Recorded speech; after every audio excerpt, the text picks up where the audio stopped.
Дхармендра Деол дар камаш 300 филми ҳиндӣ нақшҳои қаҳрамонӣ офаридааст. ӯ 2 ҳамсар ва 6 фарзанд дошт.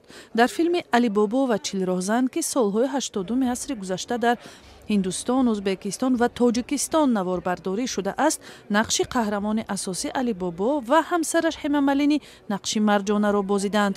наздикони Дхармендра маросими ҷамъиятии видо бо ҳунармандро ташкил накарданд, вале афроди шинохта ва аз ҷумла ситораи синамои ҳиндӣ ва ҳампаймони Дхармендра Амитабҳ Баччан дирӯз дар маҳаллаи Ҷуҳуи шаҳри Мумбай бо ӯ видо намуданд. Дхармендра соли 1935 дар Панҷоб ба дунё омада, баъди пирӯзиаш дар як озмуни синамои ҷавонон дар соли 1960 ба Мумбай кӯч баста, тӯли 60 соли гузашта дар садҳо филми маъруфи ҳиндӣ қаҳрамони мусбат, ҷавони ошиқ, инсони хуб ва ҳатто ролҳои ҳаҷвӣ офарида ҳунарманди машҳуртарини давр ба шумор мерафт. соли 1975 Дхармендра дар филми Шулай, ки дар Тоҷикистон бо номи Қассос ва Қонун маъруф аст, ҳамроҳ бо Амитабҳ Баччан нақши 2 дӯсти ҳақиқатҷӯйро бозиданд.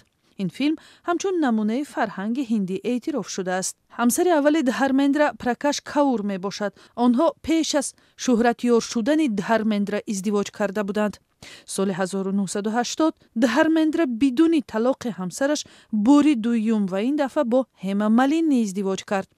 Дхармендра дар солҳои 2004-2009 вакили мардумӣ ҳам будааст. сарвазири Ҳиндустон Нарендра Моди ба аҳли оила ва наздикони Дхармендра ҳамдардӣ иброз доштааст.